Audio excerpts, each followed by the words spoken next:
sometimes the simplest things that seem so obvious aren't. Before I went to culinary school, I didn't really even know how to cut a potato.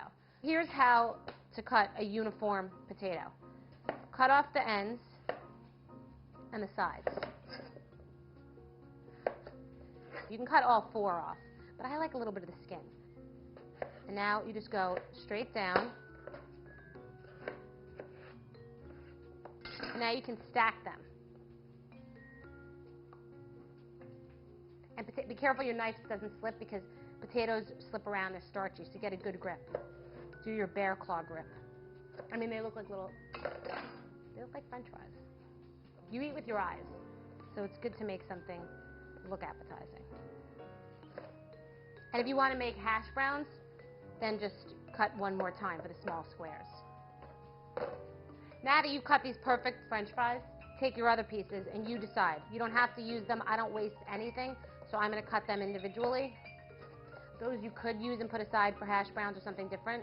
It depends. I'm not fancy, so I don't waste a thing. So my oven is now preheated to 425. This is a tablespoon of oil, literally like that.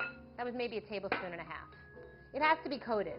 Move it around and make sure the oil is everywhere. And you can add whatever you want. You could put rosemary, you could put Italian herbs, garlic. You could put whatever you actually have. You could put seasoned salt, jerk seasoning. I'm one of those people that opens up the cabinet and then just decides what to do. So this is a very simple, classic way to go. So teaspoon of salt and pepper. This is pepper. A teaspoon of pepper. And use more if you like pepper. I like pepper. I like pepper. I like salt. That's a teaspoon. I would also put crushed red pepper in here. That would be very good. Teaspoon of salt. You could use garlic salt. Oh, spices, by the way. You really need to renew your spices. You need to get new spices. I bet you anything that you're watching and that your spices have been in your cabinet since you moved into your house.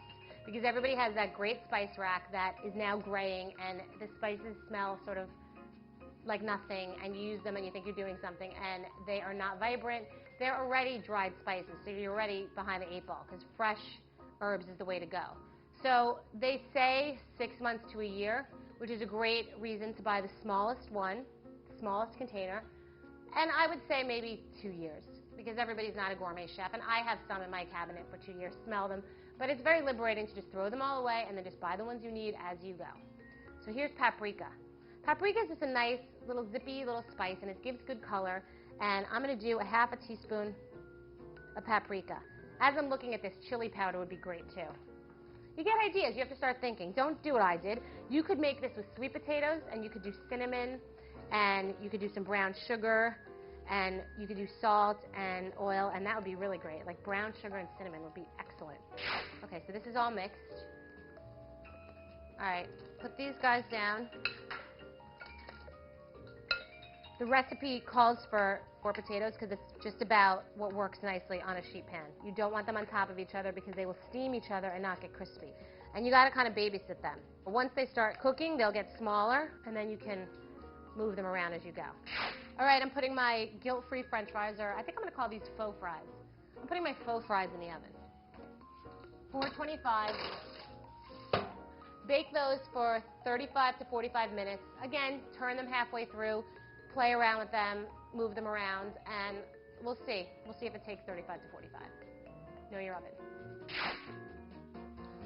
Wow. All right. Oh, we almost lost the French fries. Okay.